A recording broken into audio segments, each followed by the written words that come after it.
En un nuevo capítulo de El Pueblo Decide, un programa diseñado para hablar sobre política local, sobre política nacional, sobre temas importantes para el desarrollo de nuestra sociedad y analizados desde una mirada que también busca reivindicar lo que es la política en Chile, un acto tan importante para construir sociedad, civilización, desarrollo. Y por supuesto estamos frente a un momento tan importante de la historia de nuestro país y también del mundo, es que es el momento de que en términos ciudadanos nos organicemos, ya que la política, no sé cómo definirla, quizás clásica o quienes gobiernan no logran dar el ancho, no logran dar respuestas. Y por eso es muy importante analizar una forma que es en cómo, lo que significa la comunicación. ¿Cómo se comunica? ¿Qué es la comunicación? ¿Cómo se manipula? ¿Cómo se educa? ¿Cómo se informa? ¿Quiénes están detrás de los medios? ¿La prensa? ¿Cómo funciona en Chile? ¿Cómo puede comunicar a un gobierno local? Son varios de los temas que vamos a explorar, vamos a conversar el día de hoy con excelentes invitados. Tenemos a mi izquierda, Carolina Frene. Ella es periodista, locutora radial, vecina de Pucón. Carolina, ¿cómo estás? Hola chiquillos y hola a todos en la casa, muy bien, muchas gracias. Hola Mati, hola Pancho. Jesús, ya habíamos hablado en la previa aquí ajustando los cables. Así es que, bueno, muchas gracias por la invitación para compartir esta mañana aquí en Unidos por Pucón y también saludar a toda la gente que se pueda sumar a la transmisión. Excelente, Caro. También tenemos de invitado a Mati Suanich. Mati Suanich es psicólogo. Pocas veces se tiene el placer de tenerlo frente quizás a una cámara. Así que bienvenido, Mati, ¿cómo estás? Bien, muchas gracias por la invitación, realmente, muchas gracias. Saludos a todos y espero que lo pasemos bien y sirvamos en algo durante este rato. Y bueno, abajo mío aquí, en la cuadrícula, tenemos a Francisco Vega, conductor habitual, con una linda luz que le llega, ¿cierto? Ahí, iluminado. Conductor habitual de este programa de El Pueblo Decide. ¿Cómo estás, Pancho? Muy buenos días. Bien, pues aquí nuevamente los domingos en la mañana para conversar y analizar la política. Muy bien, entonces vamos de lleno a empezar a conversar sobre la comunicación. ¿Qué es la comunicación? Definamos ese concepto primero. ¿Qué les parece? El que quiera se lanza. El Pancho tenía algo ahí el otro día que quería, o el Mati, que querían contextualizar. Dale, Mati. Bien. Miren, yo quisiera partir esta invitación con este título de comunicación y política, haciendo un poquito de contexto, porque si nos vamos ya al final de la conversación, todos vamos a estar muy claros de que la comunicación tiene más de contexto que de texto. Así que yo quería partir por ahí. Y lo primero era entonces decir desde dónde yo al menos me paro para hablar de comunicación. Y en ese ejercicio probablemente describamos de alguna manera desde dónde un movimiento, un intento de movimiento, un ejercicio político, desde dónde se para hablar de comunicación. Eso sería lo primero. Y para responder a eso, yo creo que al menos hay que decir que estamos dentro de este contexto sociocultural de la modernidad y habría que describirlo. ¿Qué es esto, esta época de la modernidad donde estamos tratando de comunicarnos y de resolver esta necesidad de comunicarnos? Y yo creo que hay seis características que de alguna manera la describen y ponen este contexto a esta pregunta por la comunicación. Desde un momento hasta ahora, la ciencia surgió como paradigma de la racionalidad. De hecho, ahora, frente al coronavirus, un poco los que han ido a buscar soluciones a sus iglesias respectivas, la mayoría está esperando que un equipo médico, que un laboratorio, que la ciencia genere la respuesta. Eso es como característica de la modernidad, surgimiento de la ciencia como paradigma de la racionalidad. Otra característica que tiene esta época es que surgieron los estados nacionales, y con ellos se monopolizó la violencia, la fuerza. Entendemos en principio la violencia legítima y, a propósito de nuevo en la modernidad, que es lo que estamos viendo, una profunda crisis respecto a la legitimidad y el uso de la fuerza por parte de las policías que llevan o tienen estos estados. Lo vimos en Chile, lo estamos viendo en Estados Unidos, lo hemos visto en numerosos países durante mucho tiempo. Otra característica de esta época, donde estamos tratando de comunicarnos, la modernidad, es que surgió este capitalismo que nos tiene amenazados, y es un modelo hegemónico de la economía, ya no solo de elementos propios de la economía, sino de todas nuestras vidas, todos nuestros intercambios. La vida se ha monetarizado, se ha convertido en un objeto de intercambio. En esta época también han aparecido diversos focos revolucionarios, lo vimos en Chile a partir de octubre con fuerza, lo estamos viendo de nuevo en otras sociedades a partir de las protestas que están creciendo a nivel mundial. Y esta resistencia anhelan transformaciones. Ese es un contexto propio, está llena de tensiones esta modernidad. El proyecto no está libre de conflicto. Quinto elemento, ha surgido desde la Ilustración y hasta ahora cada vez con más fuerza el poder del autor. Resulta que ahora el autor, sí, con las redes sociales, con la posibilidad de publicar sin el gasto del papel, tiene un influjo sobre la práctica revolucionaria. Puede efectivamente, pensemos en Zizek, solo para nombrar a uno de los pensadores que hoy día están nutriendo desde el papel del autor la práctica revolucionaria. Y por último, la última característica, la más importante de la modernidad, es que surgió el individuo tal cual como lo conocemos.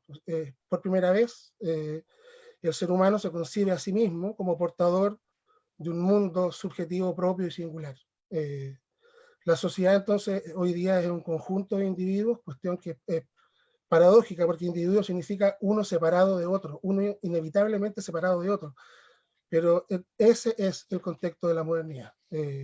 Entonces, para cerrar esta preámbulo al desde dónde vamos a hablar de comunicación o podemos hablar de comunicación, entonces la emergencia de este sujeto, el individuo, y de su subjetividad, ese mundo propio y singular, y entonces el surgimiento de la o el espacio intersubjetivo. Esta intersubjetividad, lo que pasa cuando Carolina superpone su subjetividad a la mía y a la de los dos panelistas, o sea, los dos conductores de este programa.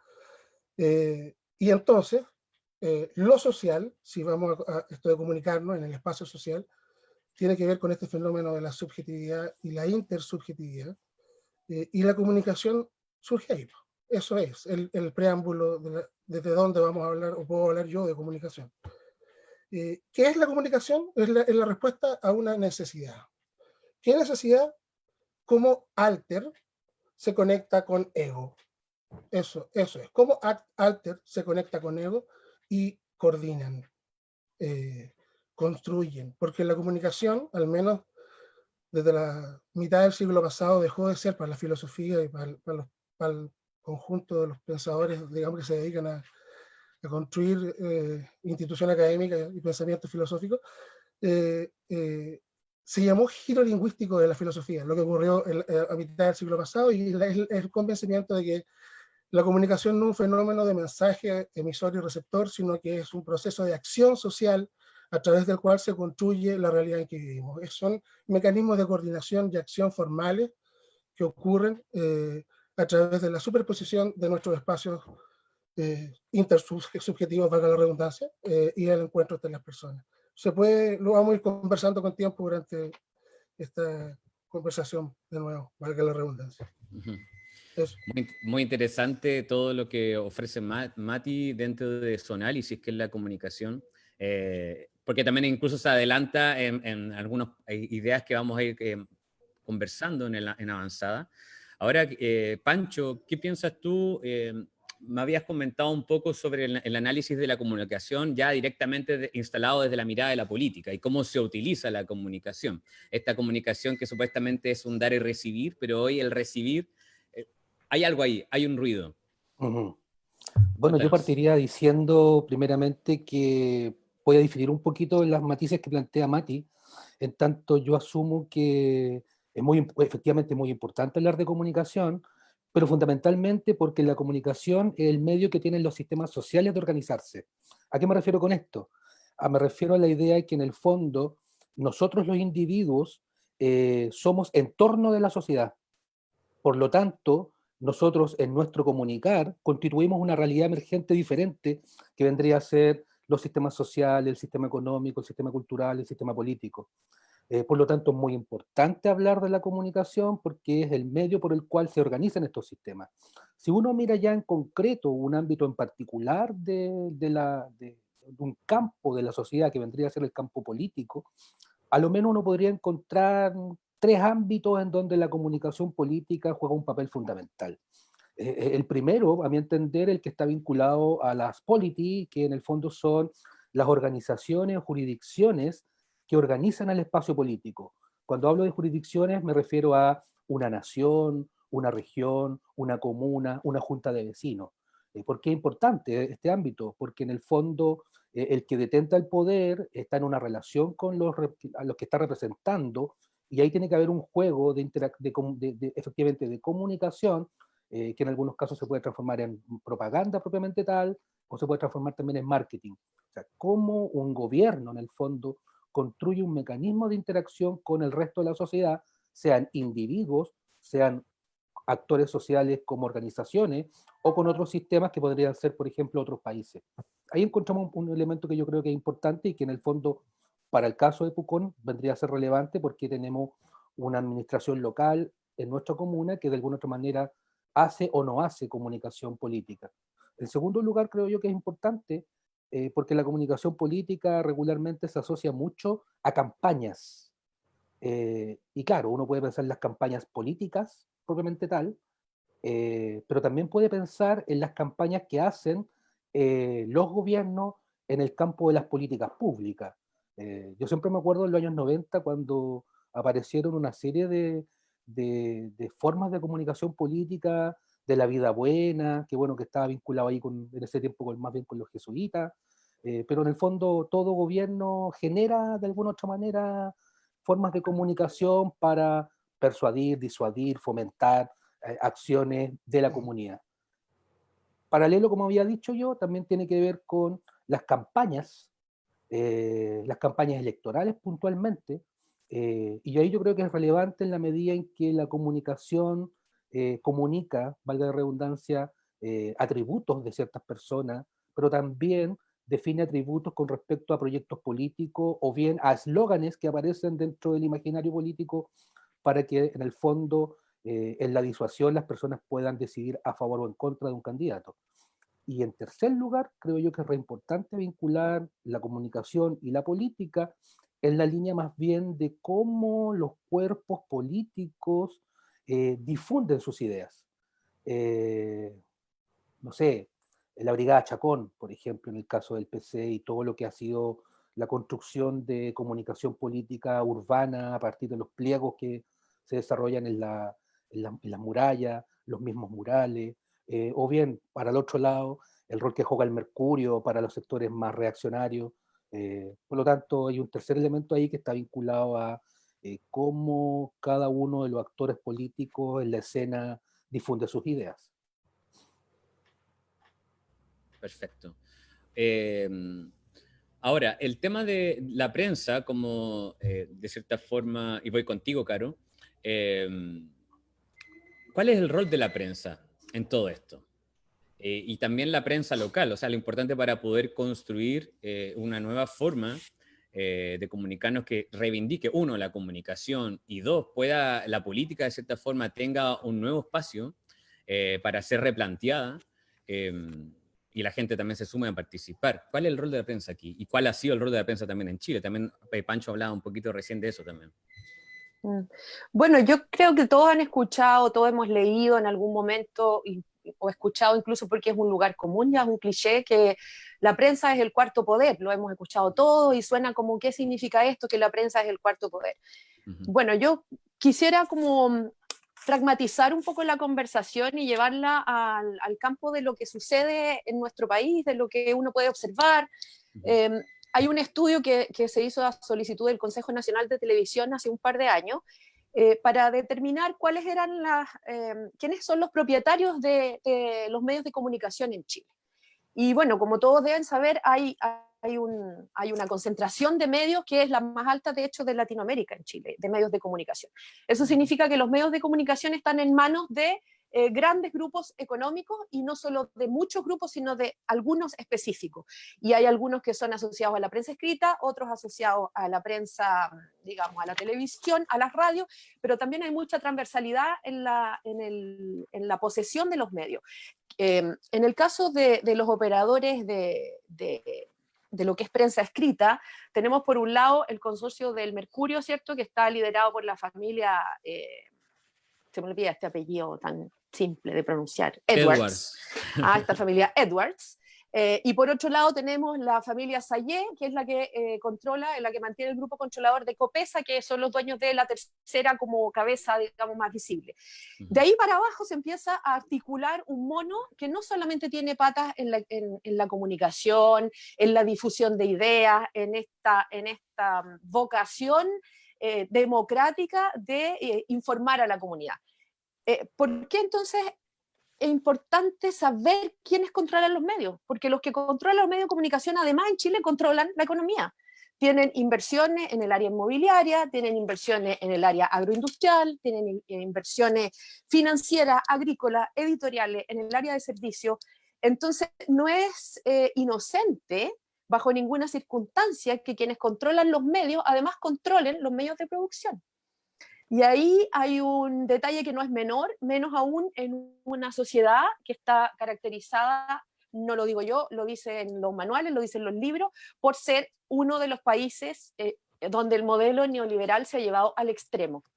Por lo tanto, la desregulación de un mercado en el cual, porque llamémoslo mercado, las comunicaciones hoy día son un mercado más, donde no hay una ley de medios, donde hay una deuda además en términos del interés por generar una ley de medios, lo cual me lleva a los intereses políticos que están, por supuesto, detrás de eso, a la corrupción, a los intereses que los políticos mantienen con las empresas lobistas. Bueno, es toda una cadena. Entonces tú me preguntas, ¿qué es la comunicación y cuál es el rol de la prensa? Yo creo que hoy día el rol de la prensa en este país está totalmente secuestrado. No existen muchas, ni pocas alternativas de difusión o de información que sean neutrales, porque también reconozcamos que las alternativas que hay también son muy ideológicas, también se ubican en cierto lugar específico. Hay muchas otras que antes no existían, y esto producto también del estallido, porque el estallido, ¿qué es lo que hizo en términos comunicacionales? Levantar, por supuesto, a los medios tradicionales con su propuesta, digamos, que todos conocemos, pero además levantó otros medios de comunicación pequeños que son más comunitarios, que tienen que ver más con las redes, ¿cierto?, con el uso de la tecnología. Por ejemplo, tenemos El Desconcierto, Interferencia, Piensa Prensa, muchos de esos ya venían de antes, pero los conocimos mayoritariamente en este tiempo de estallido. Pero ellos representan un porcentaje de la torta que ni siquiera está marcado cuando hace el dibujito y hace el monito de cuánto pesa cada uno. Ese es el escenario en el que se mueve la prensa hoy día, ese es el escenario en el que se mueve la radio, la tele, y eso es lo que uno ve por un lado. Y por el otro lado tenemos las audiencias, que somos nosotros, y todo el resto de la gente. Ustedes díganme cuál es la posibilidad real de que un país, de que una sociedad tenga derecho a una prensa que garantice la comunicación como un derecho comunitario, cuando los elementos en los cuales se organiza y cómo se articula la prensa son los que yo vagamente he podido describir aquí. Yo pienso sinceramente que no hay hoy día en Chile prensa independiente seria, digamos. Creo que hay esfuerzos, sí, bastantes esfuerzos para lo que había antes, pero la concentración de los medios tiene totalmente secuestrado el periodismo en este país. Lo que ha hecho Alejandra Matus de manera autónoma con todo lo que tiene que ver con las cifras de COVID hoy día lo demuestran. Lo que ha hecho Mónica González, no solamente con su participación en lo que ha pasado en el COVID, sino en su historia profesional como investigadora, lo que hace CIPER Chile, es una muestra más de que eso es así, porque son la excepción que confirma la regla. Entonces creo que mientras no exista una ley y una voluntad política, que no existe hoy día para ninguna reforma estructural en este país, la prensa va a seguir siendo lo que es. y los esfuerzos locales que se hagan, de los cuales probablemente vamos a hablar después, tienen otras particularidades, pero también recordemos que los grandes consorcios controlan también los medios tradicionales de la prensa regional. El diario Austral no es un diario local, es un diario que escribe y sintoniza con la temática local, pero es un diario que tiene propiedad, que tiene una línea editorial, y esa línea editorial está secuestrada también. Y entonces eso sería lo que creo.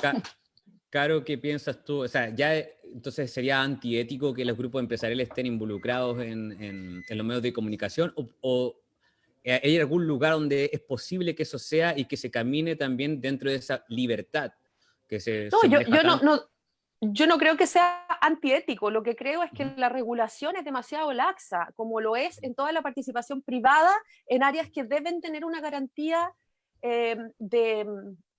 para todos, ¿me entiendes? No hay medios públicos. Si yo no digo personalmente que no deba existir alguien que tenga los recursos y quiera establecer un medio de comunicación con su línea editorial, con su carga ideológico-política, Claro. etcétera. Pero eso es distinto a que eso sea lo único con lo que contamos. En los años 70 esta discusión también existía, también había concentración de los medios. La diferencia con hoy día es que en los años 70 la televisión, por ejemplo, los medios, estaban asociados a la universidad o al Estado. Hoy día los medios están asociados a las empresas. Entonces, es diferente porque finalmente los medios son parte del modelo económico. Hace 40 años atrás los medios no eran parte del modelo económico. ¿Te fijas? Entonces, hoy día está la línea divisoria entre el derecho a informarse, el derecho a informar y el derecho a informar para mi propio beneficio, prácticamente no existe. Entonces yo creo que falta efectivamente regulación. Este es el mercado que tiene más participación de capitales extranjeros en comunicaciones y en medios de comunicación. Aquí hay, por ejemplo, el grupo que controla las radios. La mayoría de las radios que nosotros escuchamos tienen un solo dueño. Y son, no sé, 10 radios, pero es un solo dueño, que es el grupo Prisa, que son capitales españoles. Y ellos se llevan de la torta de avisos publicitarios casi el 90% de las platas de publicidad que van para radio en Chile. Entonces, detrás de esto no hay más que una tremenda estructura financiera que permite movilizar los capitales de empresas gigantescas. Entonces, díganme en qué se diferencia eso de una empresa inmobiliaria, en que trafican solo con información, nada más.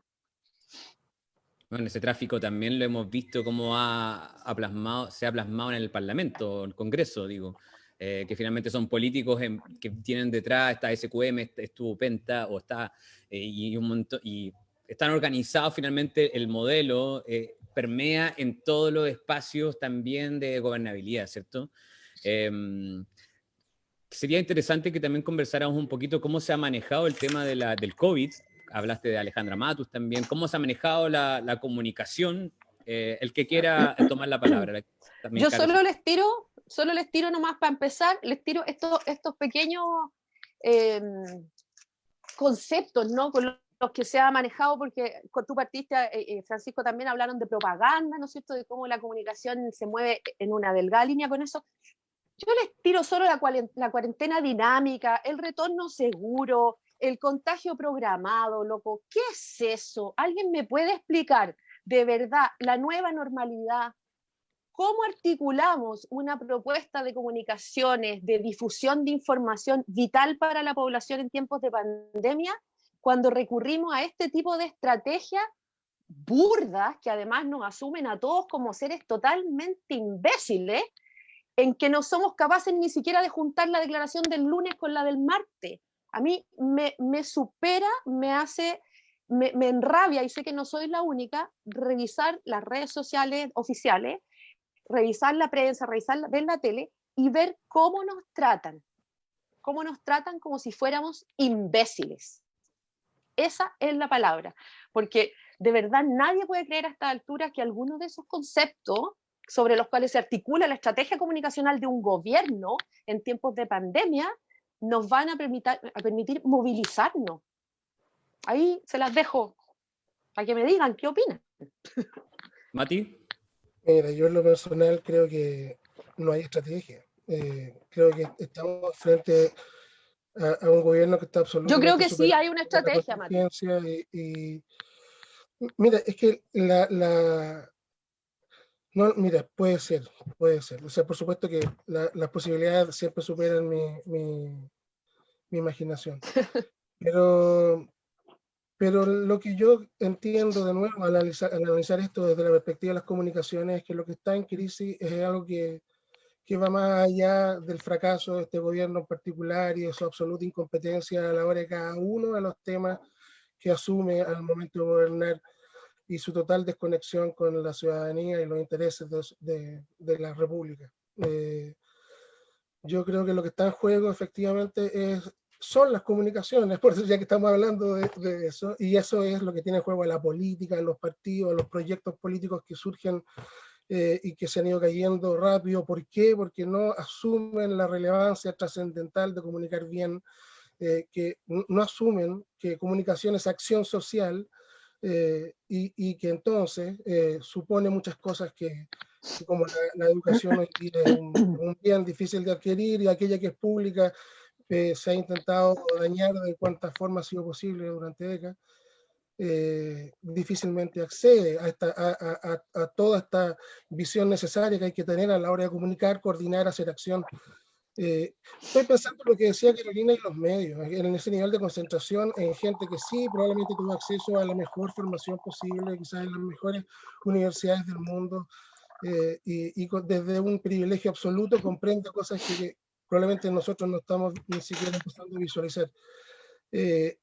Imaginen en esos grupos que concentran la prensa y que saben que comunicación es acción social y que entonces supone un plan de acción. Lo tienen, ellos lo tienen.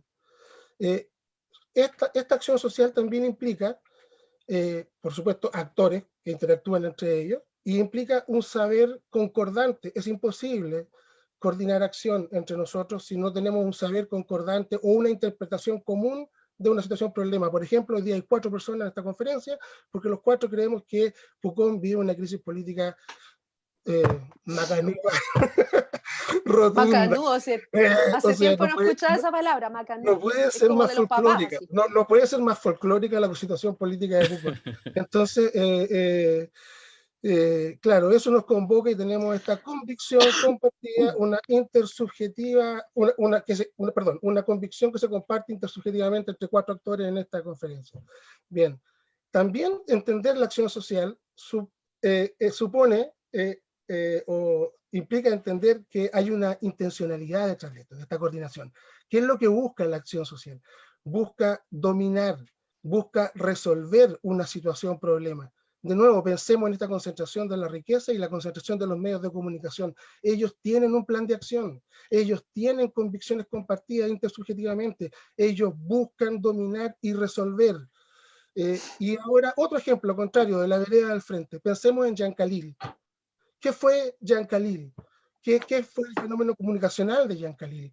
Acción social, convicciones compartidas intersubjetivamente entre los vecinos y los actores de esta comunidad. ¿Qué es lo que buscaba? Dominar, resolver una situación, problema. Igual que lo que hacen estos actores que concentran los medios de comunicación. Y comprender también que la comunicación es acción social implica comprender que tiene límites, porque la acción social no es omnipoderosa, tiene límites. Y el límite es de alcance, La totalidad no puede ser tematizada. Y aquí hay un concepto de Habermas que me gusta mucho. Él distingue entre mundo y mundo de la vida. El mundo es aquello que nosotros podemos intentar agotar a través de nuestras descripciones, observaciones, comprensiones, análisis. El mundo de la vida escapa al lenguaje, escapa a nuestra posibilidad de tematizar. No sería un absurdo intentar hacer proyectos para abordar el mundo de la vida. Hay que ir haciendo proyectos pertinentes a mundos que podamos asumir como desafío. Bueno, Pucón y su absoluto devenir político durante, mira, ha tenido altos y bajos, pero por lo menos yo llevo 7 años viviendo aquí. Y con cariño, realmente con cariño, lo puedo referir como que el folclore político de Pucón es muy divertido. pero requiero salir de esta escena, porque está bien, de traje comedia, me acuerdo a Alex de la Iglesia, una película de... Sí. Hay que salir de ahí. Yo me imagino que no somos el único sector que debe estar desesperado, me imagino que la vereda al frente está igual. Es una situación vergonzosa para una ciudad o una localidad que se refiere a sí misma como el centro del sur de Chile. Eso. Gracias, Mati. Bueno, voy a los comentarios de las redes sociales. Recordarles que a través de los comentarios de este video en vivo pueden dejar sus preguntas para el panel, dejar comentarios también que los vamos a ir leyendo. Voy a leer algunos que están.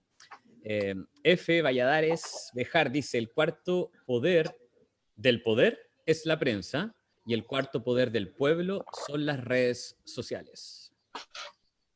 En eso estamos, ¿no? Estamos en las redes sociales ahora. Tengo un comentario ahí, Dale. sobre ese punto de las redes sociales. Y saludar al Felipe, porque imagino que el Felipe Valladares que está escuchando, que está en España, él vivió en Pucón un tiempo y se fue con su familia, así que le mando un abrazo al Feli y a la Ana. Yo efectivamente creo que el escenario hoy día configura las redes sociales como un ámbito de poder, ¿no es cierto? Uno dice, se democratiza el acceso a la información, se democratiza el micrófono, cualquier ciudadano, entre comillas, cualquier ciudadano, porque ya largamente se ha discutido sobre el acceso a Internet también, puede conectarse a Internet, hacer un podcast, hacer una transmisión, un video, lo que sea. Sin embargo, también la historia nos muestra la forma en la que las redes sociales manipulan, el uso de redes sociales manipula lo que todos nosotros visualizamos, compartimos, entendemos como información, primero porque hay una mezcla entre lo que es información y lo que es publicidad, que mucha gente desconoce porque a lo único que ha tenido acceso es a publicidad y cree que todo es información.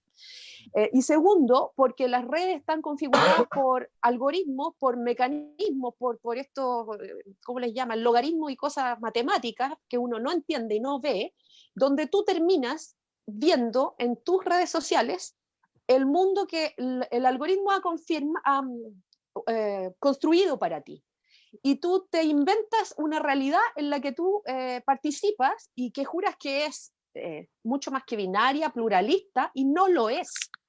Entonces, ojo con el tema de que las redes sociales son efectivamente el cuarto poder del pueblo, porque la elección de Trump, la última elección de Trump, cualquiera que haga un googleo simple de cómo actuaron las redes sociales y de la manera corrupta en la que se manejaron las redes sociales, determinaron gran parte de la votación por la que Trump ha salido elegido.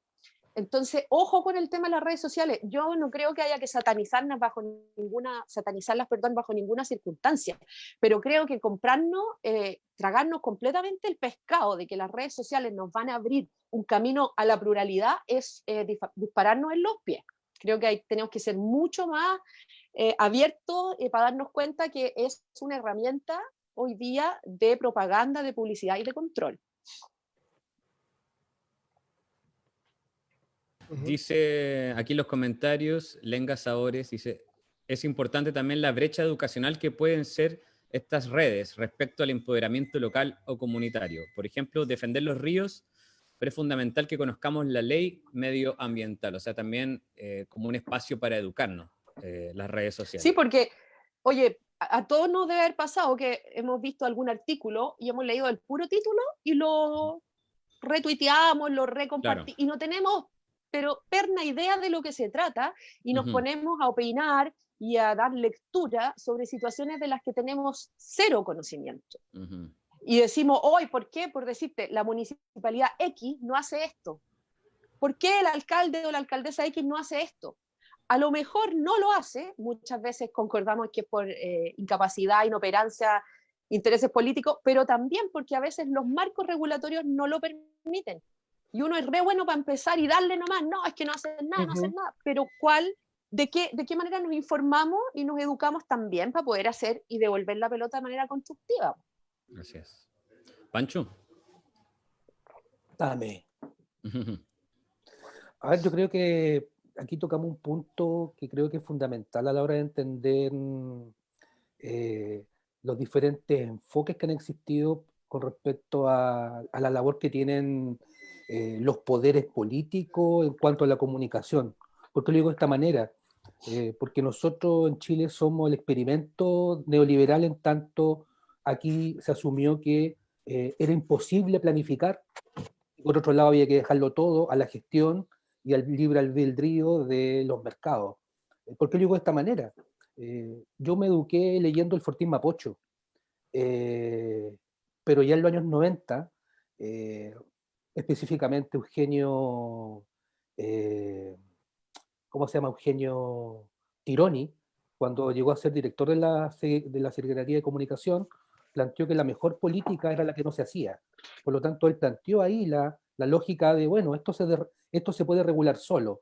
Y a mi entender, visto lo que está ocurriendo a nivel internacional con respecto a los avances de la desregulación de la vida pública, pareciera que es conveniente volver a la lógica de entender no la gestión simplemente, sino que la planificación, y desde ahí asumir que existe un rol de los entes públicos por idear acciones concretas que busquen de alguna otra manera que el oyente, el que está al otro lado del medio, se informe y con eso puede generar una mayor acción pública. Pero claro, no estamos en esa situación, y si uno lo vincula con la pregunta que tú hacías con respecto al COVID, por ejemplo, ahí vemos claramente esta lógica de que no hay planificación, solo gestión, e incluso menos que gestión, porque yo creo que este gobierno asumió su incapacidad, asumió algo que es mucho más allá de lo que plantean algunos autores con respecto, por ejemplo, a la racionalidad limitada que tienen todos los actores, sino que ellos asumieron su ignorancia, y ahí hemos estado nosotros naufragando como nación. En tanto, si uno mira situaciones diferentes, por último, no sé, Johnson en Gran Bretaña argumentó a favor de algo y luego se desdijo, en esta misma lógica de la desregulación, incluyendo la desregulación de la sanidad, la desregulación de los medios, pero al parecer es necesario repensar justamente el rol que le competen a estos ámbitos, pero sobre todo también algo que habían dicho los invitados, cómo esto interactúa con las formas de educación que existen en el país. Porque si tenemos personas que tienen un uso del lenguaje básico y que no es desarrollado en los espacios educacionales, no podemos hacer mucho con respecto a que estos actores sean críticos con respecto a los medios. Por eso es que es tan estructural, finalmente. Porque no solamente basta con que las personas nos eduquemos, nuestros hijos, los que hemos tenido hijos en educación pública también, se eduquen en un currículum más flexible, más abierto, crítico, ¿no es cierto? También tiene que ver con que esas personas, que somos todos al final los usuarios, bueno, no todos, porque hay gente que jamás va a tener esos problemas, se alimente bien, que esa gente tengamos derecho a servicios sanitarios básicos. Todo está conectado. Cuando yo escucho esa frase del no sé quién es que sale en la tele que dice todo calza pollo, no sé quién es, pero ese todo calza pollo que parece tan cliché, me llena de sentido cuando entendemos que la falla es tan estructural que no le podemos poner una sola pata. Y que la lucha y la demanda por dignidad de un pueblo que se levantó hace un par de meses atrás tiene que ver con eso. No tiene que ver solamente con que pidamos pluralismo en la prensa, libertad de expresión, ¿no es cierto? Tiene que ver con que exigimos un piso mínimo de dignidad estructural para poder desarrollarnos como seres humanos, para poder tener al final del día el capital humano necesario para irnos a acostar tranquilos, porque sabemos que no tenemos hambre, que tenemos un techo, y que estamos siendo educados adecuadamente. Si no suceden esas cosas estructurales y que somos respetados, y no como está ocurriendo en este país en particular y en muchos otros, donde las libertades individuales están siendo cada vez más restringidas en un mundo cada vez más liberal. Entonces, alguien que me explique por qué esta cuestión es esquizofrénica. Esquizofrénica. A mí me pasa que, y tomándolo también desde el lado del tema como educacional, hay harto que reivindicar con respecto a la educación. O sea, a mí me pasa que en la sociedad que vivimos, por lo pronto la gente no sabe debatir. Cuesta ya creer en la palabra del otro cuando nos comunicamos. En la familia yo no sé si se conversa realmente de una manera en que uno da y recibe y siendo empático con que quizá el otro tiene otro punto de vista. O sea, la empatía también es algo que hay que desarrollar en la comunicación, ser crítico. Saber reconocer cuando quizás el otro tiene la razón, saber reconocer cuando uno se equivoca y no tenerle miedo a eso, porque finalmente en eso avanzamos y crecemos. El decir la verdad, la transparencia, la honestidad también pasan a hacer cosas que hoy se quedan en el maquillaje del titular, ¿cierto? Y incluso cuando ocurren discusiones, generalmente la gente, como decía la Caro, se queda con el titular y eso lo comparte, por ejemplo, pero no va a lo profundo. Y ahí está la empatía y hay un montón de otras cosas que hay que reivindicar, y por eso cuando hablaban de dignidad en la comunicación, también es eso, o sea, necesitamos un mínimo, y ese mínimo también pasa por construirlo desde la educación, desde la familia, y también en todos los espacios posibles. O sea, terminando la pandemia, tenemos muchas tareas por delante, y también esos que en los encuentros cara a cara, hay que también reivindicar eso, las formas y espacios de comunicación, ¿cierto? Pasemos a lo local. El Mati siempre ha sido un constante persona que reflexiona con respecto a este folclore o forma de cómo se manejan también las comunicaciones en términos políticos en esta comuna. Entonces, quisiera, Mati, que nos cuentes qué ha sido para ti todo este proceso, porque tú llevas ya bastante años siendo un ser muy crítico, uno de los más críticos con respecto a cuál ha sido la gestión de este municipio. Mira, yo venía de ser funcionario durante los 5 años anteriores, dependiente del Ministerio de Hacienda. Antes había trabajado para las fundaciones de la presidencia, pero no como funcionario, con responsabilidad me refiero. Y mis temas tenían que ver con modernización del Estado. Y cuando llegué a Pucón, por supuesto que me interesé en los temas que tenían que ver con mi actividad anterior y miraba a la comuna con ese prisma. Y me pareció muy disonante ver una escena del turismo, una escena cultural, una escena de desarrollo local emergente, una escena tan potente, acompañada de liderazgos tan premodernos. Y no solo me refiero a la figura del alcalde, sino al consejo completo, en realidad. Y no completo para hacer el ejercicio ciego de meter a todos en la misma bolsa, sino porque no quiero entrar a hacer distinciones en este momento entre uno y otro. Y la verdad es que no se agotan en ellos tampoco, sino que la escena política de Pucón tiene efectivamente mucho por desarrollarse. También en los actores que no están hoy día ocupando los cargos de responsabilidad, sino a quienes lo aspiran, a quienes pudiendo aspirar a ocuparlo no lo hacen. Queda harto por hacer en materia de la escena política puconina. Eso. Pancho. A mí me pasa que cuando observo, bueno, al municipio y observo la comunicación política que este puede desarrollar, automáticamente comienzo a pensar en otros municipios que pueden existir en Chile o bien cruzando Mahuil-Malal. ¿Por qué lo digo de esa manera? Porque a propósito de lo que ha sido el COVID, es interesante, por ejemplo, lo que hace Bariloche, San Martín de los Andes, que están aquí al ladito. Y uno se da cuenta que existe toda una lógica que la comunicación pasa a ser el medio por el cual se va difundiendo a las personas la situación en la que se encuentran, y ahí son bastante claros de decir, mira, esto está bien, esto está mal, pero sobre todo los pasos a seguir. En esa óptica pienso yo que efectivamente vivimos en una condición, Mati lo dijo de manera bastante sutil cuando habló de lo premoderno. Yo creo que efectivamente vivimos en un espacio que en políticas vendría a ser como arenas subnacionales en donde hay caciquismo, Y los pasos a seguir yo no lo he visto mucho, ¿ah? Lo digo porque ha existido, por otro lado, una prensa local que difunde, pero más bien regularmente la prensa local termina siendo cajas de resonancia de aquello que quiere una autoridad, y ahí me aparece una tensión.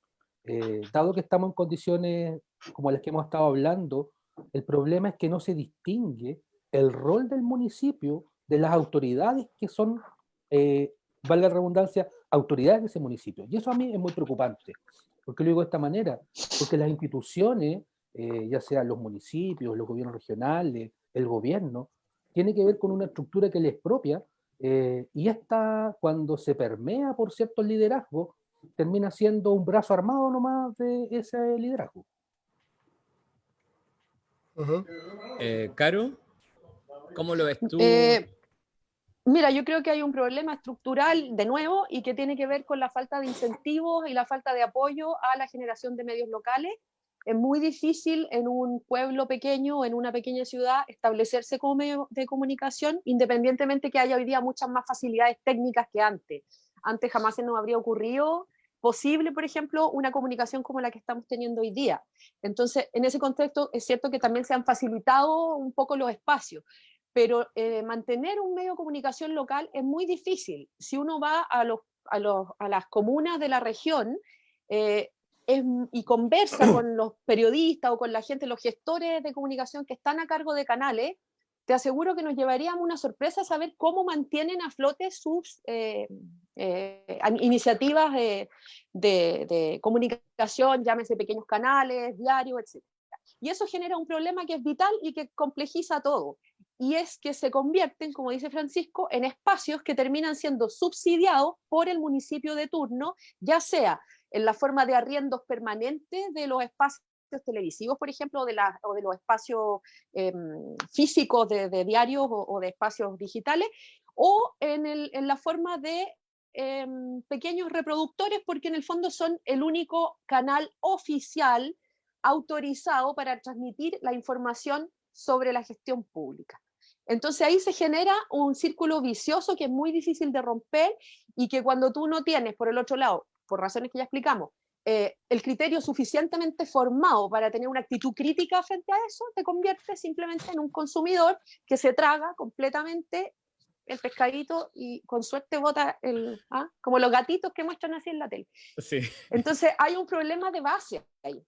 Yo, por ejemplo, quisiera ver medios de comunicación locales autónomos, independientes, que no tengan que depender de la subvención del municipio, que no tengan que andar todos los años vendiendo espacios para poder efectivamente sostener el pago de sus 2 o 3 personas que con mucho esfuerzo trabajan ahí.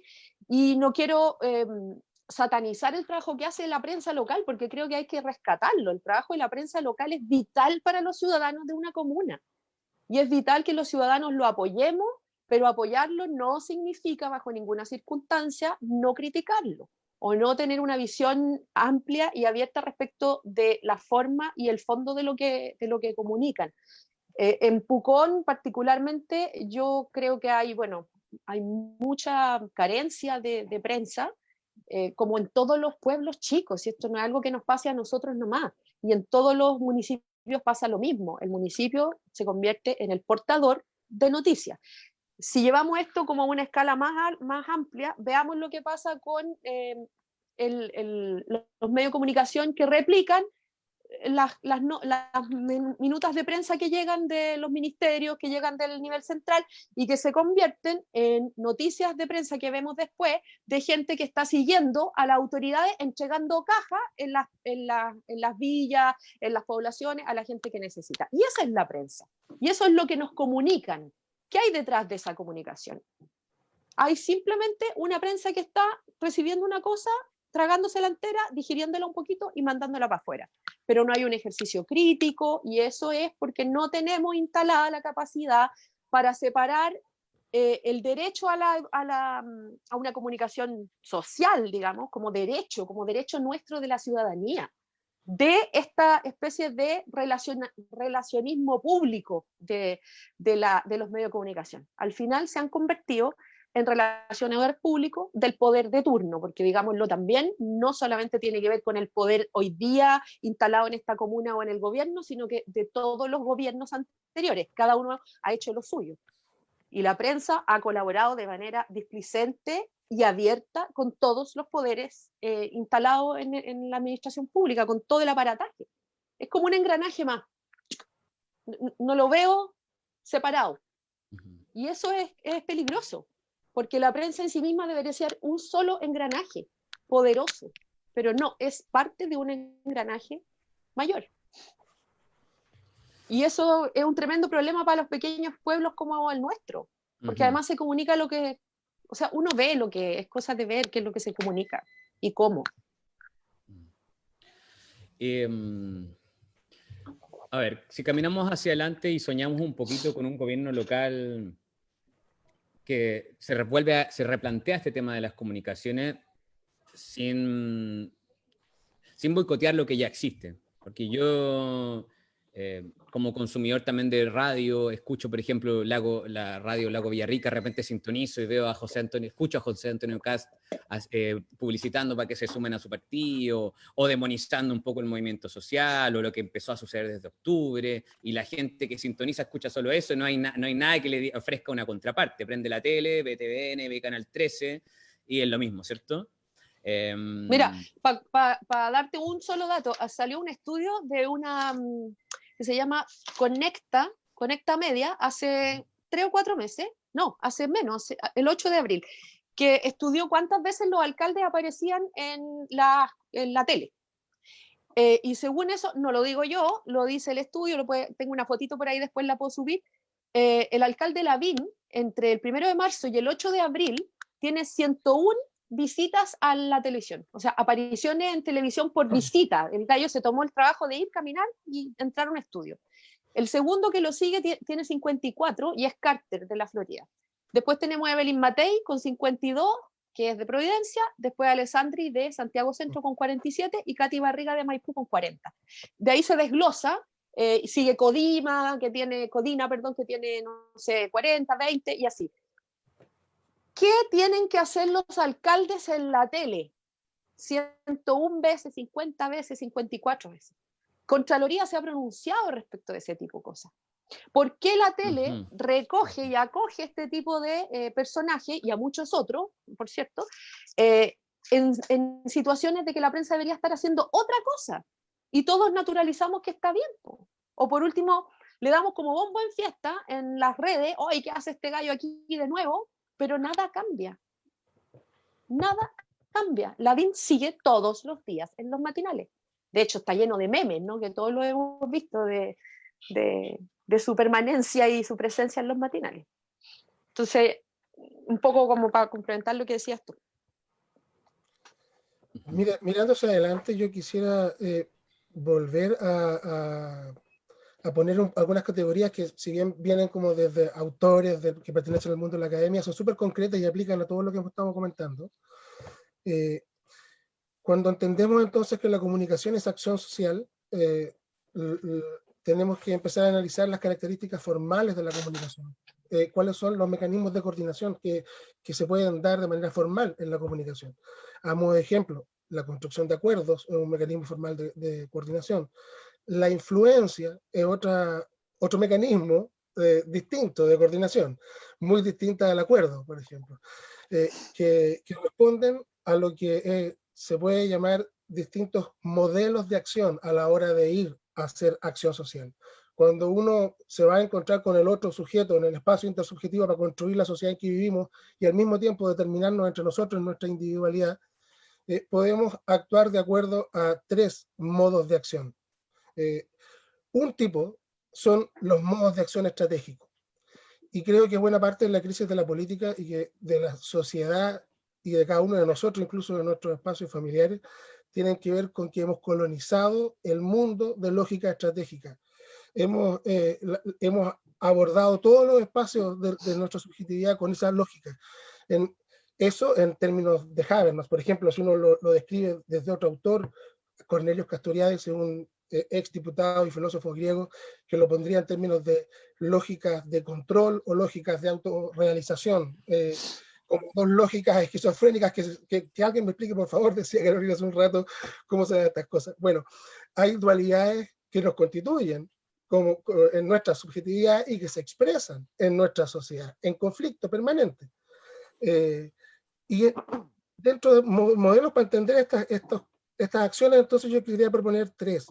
La acción estratégica como aquella que hoy día estamos viendo que colonizó la política, colonizó los intercambios a tal punto que hasta los medios de prensa están captados por el capitalismo y por su concentración, y entonces la información fluye como moneda, no fluye como un bien público fruto de la colaboración.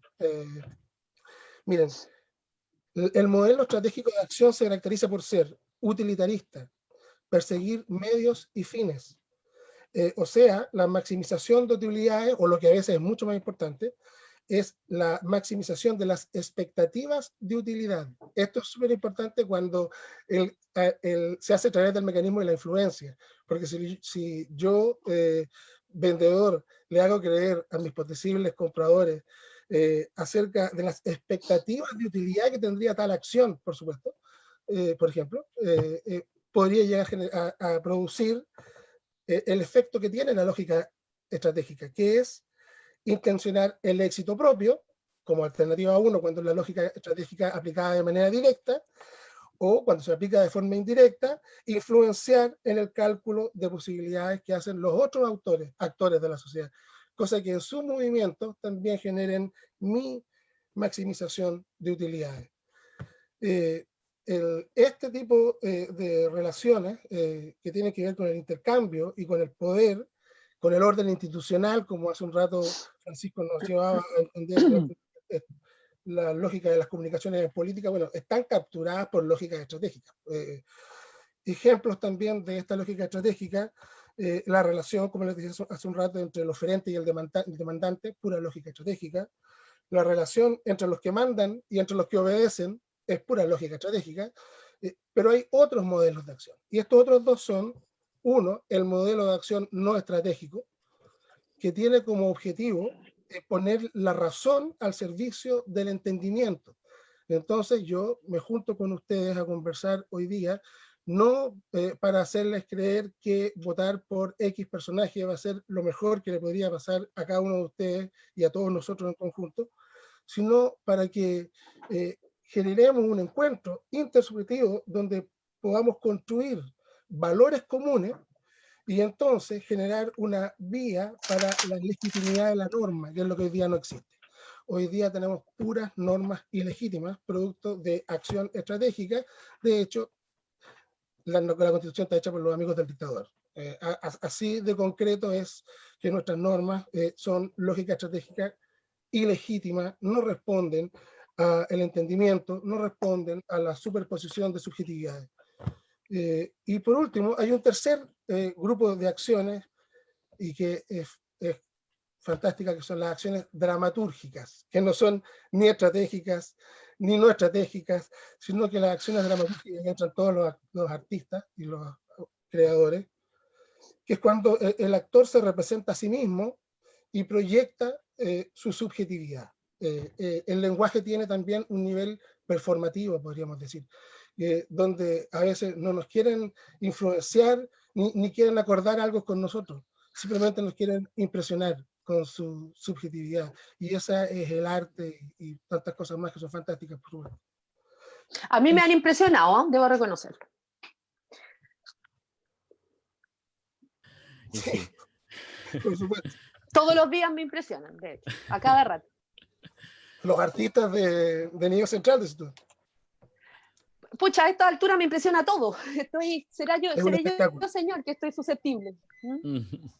Es un verdadero espectáculo. Yo hace poco me reencontré con algunas lecturas que hablaban del rey Obú, un personaje, un rey malvado, idiota, cobarde, incompetente absoluto, y al punto que el personaje se transformó de nuevo en una tragicomedia estilo Alex de la Iglesia, y bueno, creo que estamos gobernados por el rey Obú.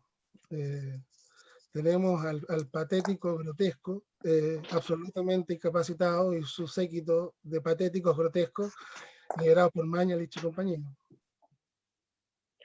Yo quisiera agregar un poquito, y me salgo un poco del tema local, porque la realidad nacional hoy día es insuperable, insuperable. No hay nadie que por más que haga esfuerzos pueda superar lo que está pasando a nivel nacional cuando uno observa. Y ahí tengo una diferencia un poco con los chiquillos que plantean esta falta de estrategia, que el gobierno se entregó por su incapacidad. Yo personalmente, aunque tampoco estoy 100% convencida, tiendo a pensar que aquí efectivamente hay una estrategia, y esa estrategia es soltar completamente las riendas de la cuestión para que se mande solita, y que ahí entre todos vayan acomodando las piezas. ¿Y por qué lo digo? Porque llevamos una incapacidad no solo de gestionar una pandemia, también hay que reconocer que cualquier gobierno habría tenido muchas dificultades para hacer esto, no solamente un gobierno como el que tenemos hoy día, todos los gobiernos lo han enfrentado en el mundo, sino que tenemos un gobierno que fue incapaz de responder de manera razonable, y una oposición también, a las demandas básicas expresadas en el estallido social de octubre. ¿Cuál es la demostración práctica de eso? Hoy día, en marzo, después de 5 o 6 meses de estallido social, no hay ni un solo avance en la agenda social, ni uno solo. O los que hay son tan mínimos que ni siquiera nos acordamos. Entonces, un gobierno que en 5 meses, junto con la oposición, no fueron capaces, porque no fueron capaces, no porque no quisieron. Hay algo ahí, hay alguien, hay un grupo, hay una estrategia, yo no sé quién es, no tengo idea, que frenó la agenda social. Y esa agenda social está frenada de manera ideológica, no está frenada porque no podamos hacer cambios. Está frenada porque alguien ha decidido ponerle un freno de mano y tirarlo para atrás. Entonces, si ese es el escenario con el que comenzamos a movernos administrativamente en una pandemia, díganme de verdad para dónde va a llegar. A ninguna parte. Y ahí no hay, para mí no hay omisión, no hay un pecado por omisión. No es como decir, hoy no, yo no hice nada, entonces yo no tengo ninguna culpa. No, aquí sí, efectivamente, hay responsabilidades. Yo creo que hay responsabilidades políticas, y me parece también un ejemplo de cómo no se están administrando esas responsabilidades políticas, el ridículo cambio de gabinete que hubo hace 3 días, donde no se le cortó la cabeza al loco que todo Chile está pidiendo su cabeza por la mala gestión de una pandemia, que lo dice la mesa social, lo dice la mesa científica que ha estado tratando de asesorar. Y seguimos con lo mismo. Y no me digan entonces que eso no es una estrategia específica de manejo de una crisis. Poner y seguir manteniendo a un tipo como él a la cabeza de una crisis como esta es una declaración política súper poderosa, súper poderosa. Así lo veo yo. Mañalich. Ay. No sé, ¿puedo intervenir? Sí, dale. Mira, yo cuando me refería a que no tenía estrategia, me refería a que frente a nuestras preguntas o nuestros objetivos, frente a eso, el gobierno no tiene estrategia. Ellos tienen la propia, y está claro que está desconectada de la ciudadanía. Eso es evidente. Y quiero poder leerle esa frase que le había comentado en la previa antes de iniciar, porque tiene que ver con lo que han hecho los medios de comunicación, volviendo al tema de la conversión y este gobierno y qué le interesa comunicar, porque es lo que hemos estado viendo con fuerza desde octubre hasta este momento. Es una frase de Adorno, un filósofo alemán, en un texto que se llama La teoría freudiana y el modelo de la propaganda fascista. Dice así: si es una insolencia llamar a la gente chusma, el objetivo del agitador es justo transformar a esa misma gente en chusma, es decir, multitud inclinada a la acción violenta sin ningún objetivo político visible, y crear la atmósfera de progromo. Progromo significa saqueo y matanza de gente indefensa llevada a cabo por una multitud. Se usa en particular el concepto de progromo cuando aplica contra judíos. ¿Y por qué me voy a este texto? Porque pareciera evidente de que los esfuerzos de los medios de comunicación en Chile desde octubre a la fecha ha sido mostrar una escena de víctimas inocentes de un saqueo de una horda de primitivos. Y este análisis lo hacía un filósofo alemán acerca del fascismo en la mitad del siglo pasado. Y lo que estamos viendo hoy día es exactamente los mismos mecanismos de dominación ejercidos un siglo después, prácticamente. Son tres cuartos de siglo después. Bueno, efectivamente estamos frente a un gobierno que ya deja muy poco que a la imaginación respecto de cuáles son los alcances del fascismo, cuál es el control efectivo que tiene de nuestra república y la naturaleza fascista de los partidos que lo soportan. Eso. Gracias, Mati. Bueno, recordar a la gente que nos está siguiendo a través de este video en vivo, que nos pueden dejar algún comentario y compartir también el video para que después va a quedar alojado en nuestra web de Unidos Unidas por Pucón. Nosotros como, bueno, frente a todo este escenario, como también una especie de medio de comunicación que estamos levantando, digámoslo como una plataforma política también, porque desde ahí nos instalamos, de participación ciudadana, es que también elevamos un sondeo de liderazgos para que los vecinos y vecinas de Pucón hagan sus nominaciones para a quién se imaginan en los puestos de la alcaldía, concejalía y constituyente para las próximas elecciones. Estamos muy cerca de eso. Y por supuesto, como una de las formas de poder darle un giro a todo esto y ocupar la herramienta democrática que tenemos, que es las votaciones, se vienen las elecciones. Entonces, estamos frente a un escenario en el cual necesitamos participar. Y nosotros estamos construyendo ese espacio también desde acá, humildemente y con muchas ganas de producir transformaciones y cambios, diálogos, a partir del diálogo también, y la participación. Entonces, este miércoles se va a cerrar esta encuesta, que es el segundo sondeo de liderazgos. Ya han votado o nominado, 300 personas han participado y queremos que llegue a más, a todos los rincones, ojalá, de esta linda comuna donde vivimos. Así que los dejo a todos invitados, invitadas a participar, a votar, a nominar a vecinos y vecinas para estos cargos de representación. Y lo que nosotros vamos a hacer luego de esto es entrevistar a los que hayan alcanzado mayor nominaciones o votaciones también en un próximo programa de El Pueblo Decide. Así que va a estar bien interesante lo que se nos viene. Es parte de la metodología que nosotros decidimos instalar. Y esperemos también que también la gente se siga sumando a ese paso. Voy a leer algunos comentarios también que nos han seguido llegando. Sólido, los panelistas, dice Pedro Ayala. Jimena Sangüesa, muy buen programa y grandes invitados. Luis Hernán Ibarra dice, buen tema el tocado sobre las comunicaciones. Saludos. María Cristina Cárcamo dice, ¿cuál es la alternativa de comunicación? Es una pregunta.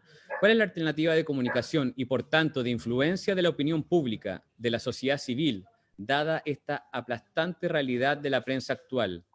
Ella lo quiere situar desde las comunas pequeñas como la donde estamos viviendo. ¿Cuál es la alternativa que tenemos de educación para el futuro? ¿Cómo podemos salir de todo esto? Pancho. Sabes que yo creo que el tema de la comunicación se vincula con la participación. Eso, en un contexto autoritario en el cual vivimos, obviamente tenemos un sistema democrático, pero a niveles locales persisten prácticas autoritarias. Creo yo que una forma de desencadenar estos procesos tiene que ver con que se hace necesario instancia en la cual la ciudadanía decide con respecto a. ¿Por qué lo digo de esta manera? A este alcalde no le gustan las ferias, a este alcalde no le gustan una serie de cosas. Sin embargo, si uno ejercitara una acción de una instancia, entre comillas, de lo que podrían ser participaciones ciudadanas a niveles locales, creo yo que ahí hay un ámbito en el cual uno puede desentrabar estos procesos, que es lo que a mí me ha tocado vivir siendo consultor de acciones de parte de algunas políticas públicas, de generar participación, porque ahí emerge una cosa bastante bella. Yo creo que cuando las personas participan y deciden, se produce justamente la acción colectiva y de esa forma se pueden generar transformaciones, pero eso pasa una vez que a nivel de las reglas, creo yo, es posible que ya las autoridades no piensen que ellos son los últimos que deciden, sino que se puede avanzar más bien en una lógica de gobernanza en la cual la sociedad pueda también participar, porque nuevamente aquí hay un temor de ciertos actores de que se pueda organizar las poblaciones y puedan decidir. Pero justamente hay una tensión ahí que obviamente la hemos visto con el 18 de octubre en adelante, y yo esperaría que si uno empieza a mirar lo que va a ser el proceso constituyente y cuando se discuta esta nueva constitución, el equilibrio entre los actores, yo creo que uno, por lo menos lo que yo aprendí de la democracia norteamericana con todos sus problemas y todas sus falencias, esta cosa del equilibrio de poder, porque es importante que dejemos atrás instancias más autoritarias y la propia organización social pueda decidir y con ello posteriormente avanzar en cómo se comunican estas decisiones. Súper. Voy a leer algunos otros comentarios que nos llegaron, varios, y después vamos contigo, Mati. Dice, Berta Quintana, potentes panelistas, interesante programa. Simón Pedro, desde Colombia, los seguimos, queremos que se levante el movimiento. Eso. Saludos para Simón y toda la familia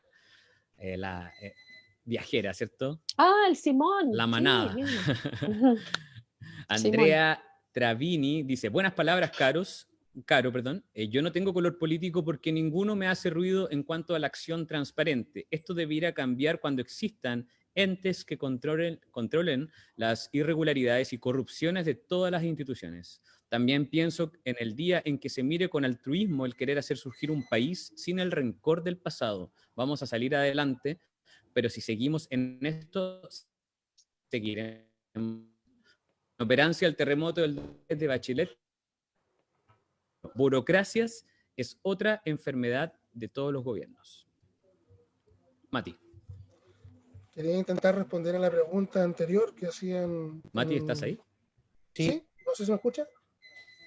¿Tú me escuchas? Dale. Quería sí, intentar a la respuesta, o sea, intentar dar respuesta a la pregunta sobre cómo vías de acción o salidas a esta crisis de la política y que es también la crisis de las comunicaciones. Y que es la crisis como de nuestra especie completa. Esto de salir a colonizar el mundo con lógicas estratégicas o de control ha generado los impactos de los ecosistemas que nos tienen hoy día amenazados a todos. La respuesta es teóricamente sencilla y tal cual como decía Pancho, en los espacios de participación y encuentro entre personas está la respuesta. Si la respuesta es colectiva, no es individual, no es la que se me ocurre ni a mí ni a ninguno de nosotros cuatro. El concepto que utiliza este mismo autor del que saqué Habermas, del que saqué estos conceptos que compartí hoy día, es interaccionismo simbólico.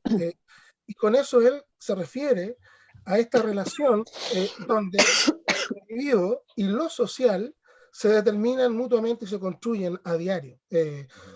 Si bien lo social tiene estructuras que son bastante rígidas, como por ejemplo una constitución, la permanencia o no de esa estructura rígida está en juego en el interaccionismo simbólico de los actores de una sociedad. De hecho, si no hubiese pasado lo que pasó en octubre, no habríamos estado durante este año conversando sobre la posibilidad de hacer una constitución. El interaccionismo simbólico es el espacio ahí donde los sujetos y sus subjetividades se superponen, se encuentran, construyen lo social y a los sujetos al mismo tiempo. Entonces, lo que había que hacer es ofrecerle a las personas, a la comunidad puconina en este caso, espacios de encuentro donde el modelo de acción social o de comunicación sea no estratégico. Espacios de encuentro donde no vayamos a bajarle la idea de programa que nuestro movimiento particular tiene, o la idea de sociedad o Pucón que queremos para la comuna, sino en un espacio abierto, se construya colectivamente a través de modelos de acción no estratégicos que se pueden diseñar estos espacios de participación de los que hablaba Francisco. Es cierto que esto supone competencias lingüísticas de los actores y que vivimos en un país tremendamente dañado en su educación, pero solucionar estas competencias lingüísticas es muy sencillo. De hecho, hay toda una industria del coaching que en Chile ha crecido como espuma y que va justamente a resolver esa brecha y es entregarle herramientas lingüísticas a la población para que pueda ponerse de acuerdo, cosa que se puede hacer en 45 minutos, 30 minutos, y podemos dejar habilitadas a las personas para poder interactuar sin problema. Eso. Buenísimo. Caro, ¿tú quisieras agregar sí, algo? Sí, algo cortito sobre la pregunta de la Cristina. Yo creo que no solamente tenemos que, quien sea que tenga la plataforma, ofrecer un espacio de participación. Estamos claros que la participación es la clave, pero también es el problema. Y es el problema porque la participación política, la participación, digamos, en instancias comunitarias ha sido uno de las grandes pérdidas comunitarias que hemos tenido a lo largo de las últimas décadas. ¿Para qué hablar del nivel de sindicalización, no es cierto?, de la gente que trabaja? Hay como un barrido en términos de lo que es la participación. Si bien también es cierto que hay muchísima participación en clubes deportivos, en organizaciones no funcionales, ¿no es cierto? Funcionales, perdón, de la comunidad, en ONGs o en lo que se llama el tercer sector, ¿no es cierto? Todo lo que tiene que ver con lo social. Pero yo creo que más que tratarse de solo ofrecer un espacio, esta plataforma u otras, yo llamaría abiertamente a tomarse los espacios, a generar los espacios, a autogenerar espacios. Hoy día todos tienen un celular, la mayoría de la gente tiene una conexión, se puede conectar en algunas partes de manera libre. Otro día podía hacerte un programa sobre todo lo que es la brecha digital, pero básicamente podemos hacer eso. Entonces, la gente, yo creo que hoy día tiene un poder y tiene el poder de expresar. La Cristina en particular, junto con otras personas, han trabajado súper fuerte el tema del NOMA AFP, junto con otras personas.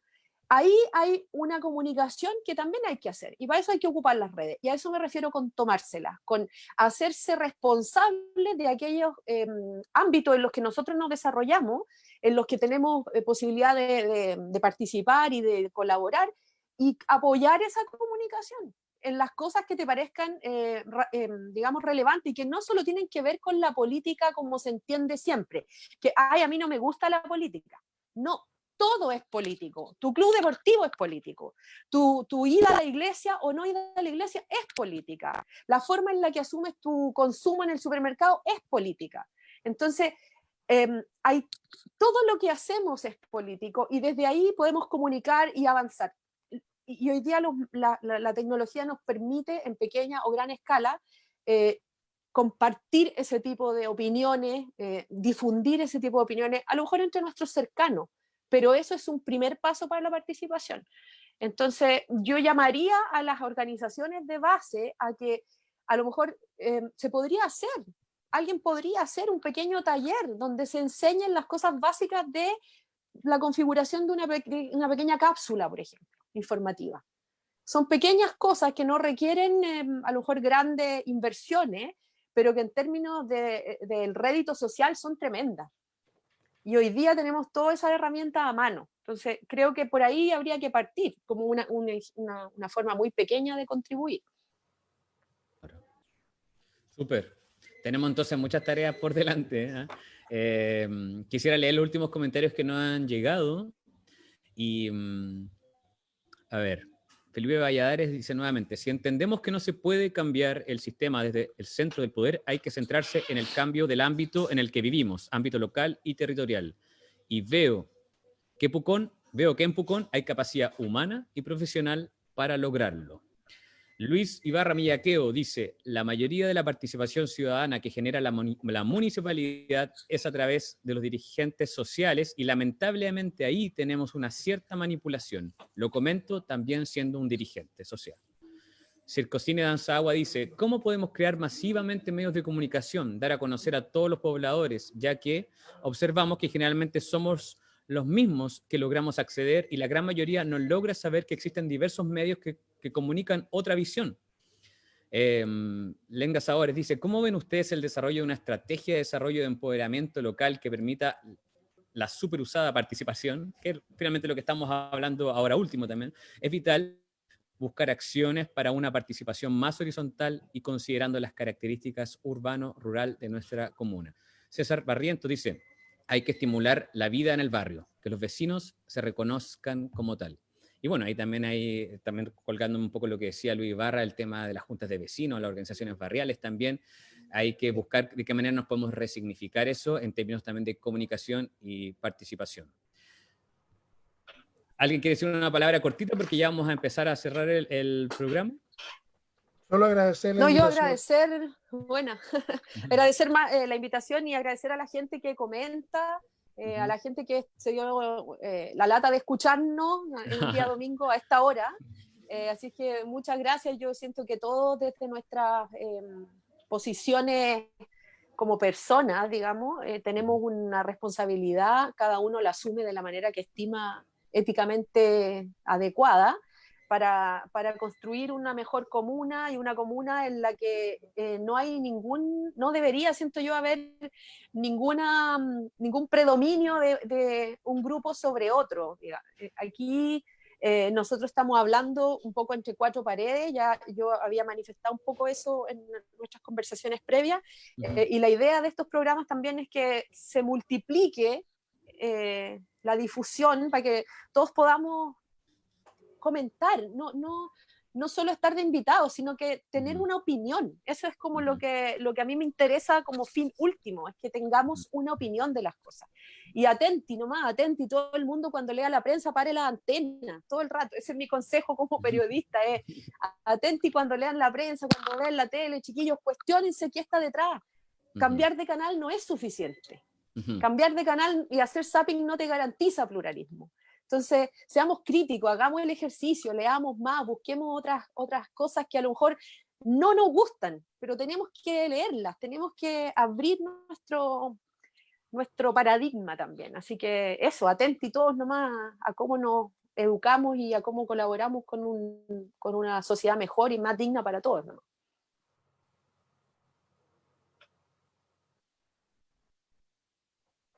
Perdón, ahí sí. Como es común, nos gusta a nosotros también y es parte de la parte cultural de nuestros programas que estamos haciendo, es preguntarles a ti, Caro, a ti, Mati, ¿cuál es tu lugar favorito de aquí del territorio, de la comuna? Puede ser urbano, puede ser rural, y por qué razón, para también la gente que no conoce esos lugares para que los vaya a visitar o conozca más. Mati. Mira, yo vivo en el sector de Pichares, y la verdad es que busqué desde que llegué a Pucón durante 2 años un lugar definitivo. Al principio estaba en un lugar transitorio y desde que lo encontré vivo una especie de fantasía al interior de algo que es para mí mi paraíso, y me cuesta mucho salir de aquí. Es el lugar que más me gusta, mi casa. En el Valle del Liucura, ¿cierto? ¿Caro? A riesgo de ser autorreferente, también iba a decir que mi casa es mi lugar favorito, pero no en el sentido del paraíso, sino del hogar, ¿no? A eso me refería. Pero un lugar favorito que me gusta, me encanta, es el lago Caburga. Es un lago que me gusta mucho, encuentro un lugar precioso, muy subvalorado por todos nosotros. Si uno va, siempre está disponible, nunca hay gente, se pueden hacer muchas cosas, y conecta con muchos otros lugares como Huerquehue también, que es un lugar que me gusta mucho. No, aquí hay para elegir, pues. Hay para elegir. Así es, un hermoso territorio en el cual habitamos y que es nuestro deber proteger. Organizarnos como comunidad de Pucón también es nuestro deber, ¿cierto? Hay derechos y hay deberes. Tenemos tareas por delante. Muchas gracias, ha sido una interesantísima conversación. Se sumó mucha gente a través de las redes, muchos comentarios. Así que contento por cómo vamos avanzando, cómo también vamos activando a nuestra comunidad y dejar los invitados, bueno, recordar el sondeo de liderazgos y el próximo fin de semana, diálogos ciudadanos el sábado para hablar sobre género.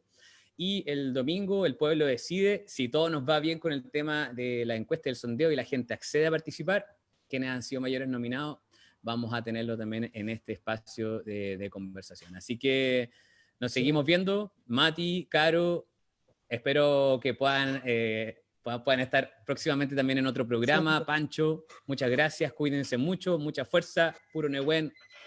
Seguimos. Saludos a todos. Con todo, si no, ¿para qué, cabros? Buen domingo. Eso. Chao, chao. Chao.